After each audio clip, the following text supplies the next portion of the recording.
बिस्मिल्लाहिर्रहमानिर्रहीम अस्सलाम वालेकुम। तो यार हम लोग जो है ना आज बात करने वाले हैं इस पर कि किस तरीके से जो है पेपर पैटर्न होता है और सब्जेक्ट जो हैं वो कैसे होते हैं। बीएससी पार्ट 1 क्या है, बीएससी पार्ट 2 क्या है, पेपर 1 पेपर 2 क्या है, पेपर 3 पेपर 4 क्या है, इसके बारे में हम लोग बात करेंगे। ठीक है।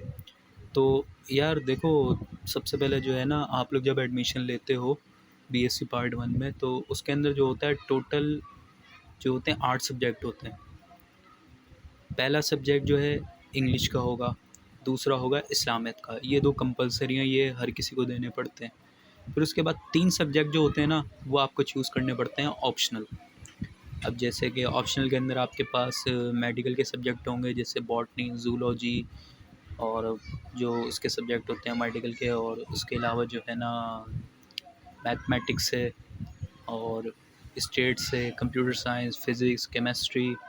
तो इस तरीके से सब्जेक्ट होते हैं, आपको इनमें से कोई 3 सब्जेक्ट सिर्फ चूज़ करने पड़ते हैं।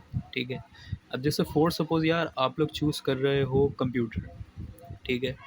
तो अब कंप्यूटर आपने चूज़ कर लिया, तो अब कंप्यूटर के अंदर आपको पेपर 1 भी देना होगा और पेपर 2 भी देना होगा, और ये अलग अलग सब्जेक्ट हैं। ये कंप्यूटर पेपर 1 अलग सब्जेक्ट है, पेपर 2 अलग सब्जेक्ट है। ठीक है। तो जैसे कि और पेपर भी अलग अलग होंगे। अब जैसे कि आप जो है आपका कल कंप्यूटर का पेपर 1 है, तो अब आपका 3-4 दिन बाद कंप्यूटर का पेपर 2 होगा। समझ रहे हैं आप लोग बात को? ये अलग अलग सब्जेक्ट हैं। ऐसे ही फ़िज़िक्स 1 अलग है, फ़िज़िक्स 2 अलग सब्जेक्ट है, मैथ 1 अलग सब्जेक्ट है, मैथ 2 अलग सब्जेक्ट है। सारे जितने भी ऑप्शनल सब्जेक्ट हैं सब के जो है ना 2-2 पेपर ये लोग लेते हैं, और एक ही दिन नहीं लेते, अलग अलग लेते हैं, और ये अलग अलग सब्जेक्ट्स होते हैं। और इसी तरीके से जब आप लोग बीएससी पार्ट 2 में आओगे तो उसके अंदर भी 8 सब्जेक्ट होंगे। 2 होंगे आप लोगों के कंपलसरी सब्जेक्ट, पीएसटी और उर्दू, और उसके बाद जो होंगे बाकी के 3 या फिर आप कह लें 6, वो आप लोगों के जो होंगे ऑप्शनल सब्जेक्ट, जो आप लोगों ने बीएससी 1 में लिए थे वही आपके आगे कंटिन्यू होंगे, आप लोग चेंज नहीं कर सकते। जैसे बीएससी 1 में आपने अभी लिया है कंप्यूटर, फिज़िक्स, मैथ। ठीक है।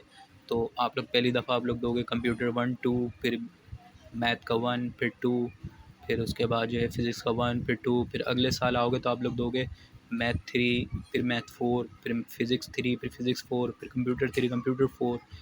तो सो ऑन इस तरीके से जो है ये हमारा पैटर्न चलता है। और अब बात कर लेते हैं कितने नंबर वाला इसके अंदर पास होता है।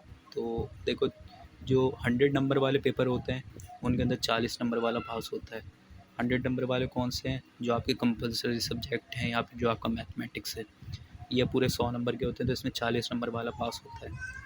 फिर जो है जो 75 नंबर वाले पेपर्स होते हैं, जैसे कि केमिस्ट्री, फिज़िक्स वगैरह, तो इनके अंदर जो होता है आप लोगों के मिनिमम मार्क्स जो हैं 28 से अबव होने चाहिए। ठीक है। तो तब आप लोग जो है पास हो सकते हैं।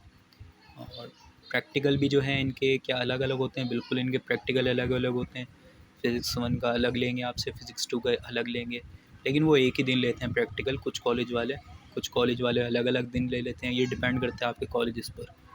सही है। तो उम्मीद है आप लोगों को सब चीज़ें समझ में आ गई होंगी, और कुछ भी आप लोगों को पूछना हो आप लोग मुझसे दोबारा पूछ सकते हैं। मैं एक दफ़ा दोबारा रिपीट कर दूं कि बीएससी पार्ट 1 के अंदर टोटल 8 सब्जेक्ट होते हैं। पेपर 1, पेपर 2, फिर पेपर 1, फिर पेपर 2, फिर पेपर 1, फिर पेपर 2, और 2 कंपलसरी। सही है। और पीएससी पार्ट 2 के अंदर भी 8 सब्जेक्ट होते हैं। Paper 3, paper 4, paper 3, paper 4, paper 3, paper 4, और 2 कंपलसरी। आई होप आप लोगों को ये बातें समझ में आ गई होंगी। ठीक है। तो गुड लक। अल्लाह हाफ़िज़।